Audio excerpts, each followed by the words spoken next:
Hello everyone and welcome to Sewing with Eslin. So in a previous video when I first started back to my Sewing with Eslin channel, I showed you guys how to thread a bobbin. I showed you the correct way and I showed you my cheat way. And I just thought this was an opportunity for me to show you once again how to thread a bobbin since we're working on the dividers. So basically I've already put a little thread on here. We lock the bobbin into place. We pull our wheel out and we basically press down on our pressure foot pedal and we just start to thread the bobbin. And I just wanted to show you guys, just so you would be prepared for when you're sewing with something new, the cheat way of actually threading your bobbin.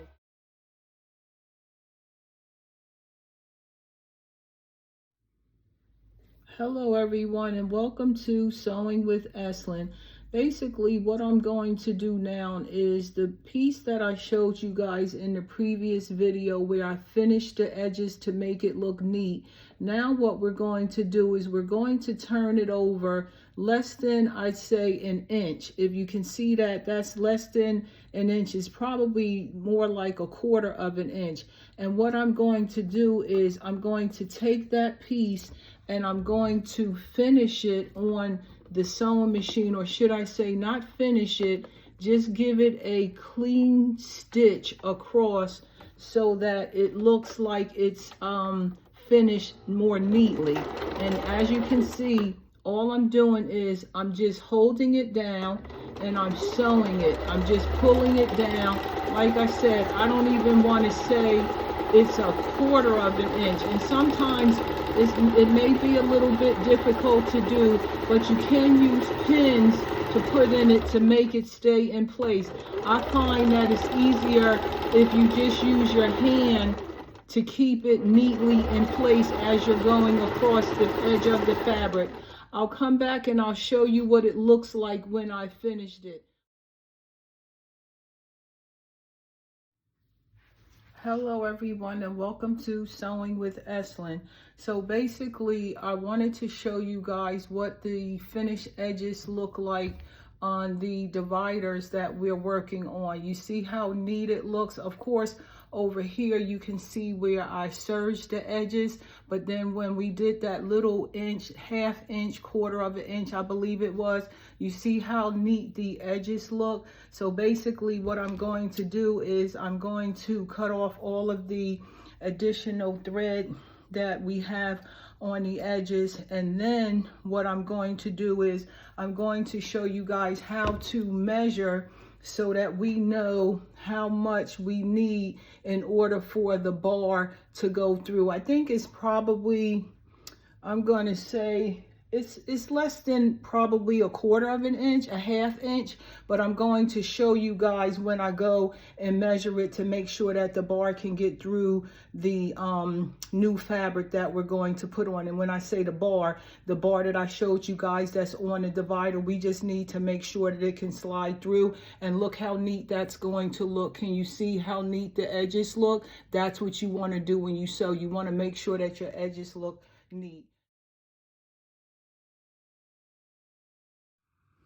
Okay, welcome to Sewing with Eslin. So basically I was going to just sew this inch right here in order to make it so that this bar can easily go through it, but I wanted to be more precise in showing you guys, meaning how you learn things or how I'm teaching you guys.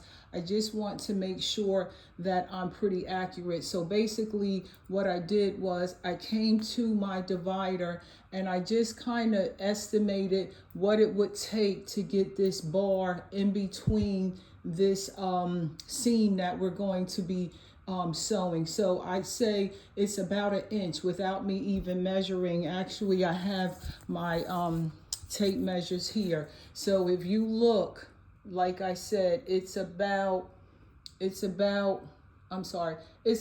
inch, maybe a little less than an inch, but close enough. Even if you did an inch, you would be fine. So I just wanted to show you guys how we measured how much fabric what seam we need in order to get the bar through. So now I'm going to pin all of this up about an inch, and then I'm going to sew it and then show you guys how we get the bar through. Welcome to Sewing with Eslin. If I'm ever not precise on what I'm trying to teach you guys, send me a text or send me an email to BustaWraps, BustaWraps, BustaWraps@yahoo.com with your questions, or leave it in the comments. Thank you. Bye-bye. Hello everyone, and welcome to Sewing with Eslin.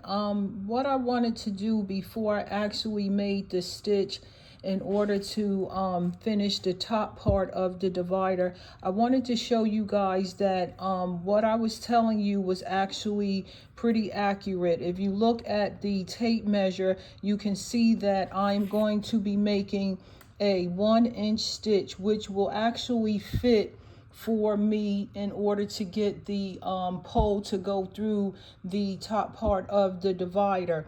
Once I go and stitch it, I'm going to show you guys how it looks, but I wanted to just verify that it was actually 1 inch, at 1-inch stitch that I'm going to be or should I say, I folded it for a 1-inch seam. Okay, so I'll be back once I go and stitch it on the sewing machine, and I'll show you guys how it fits through the pole on the divider.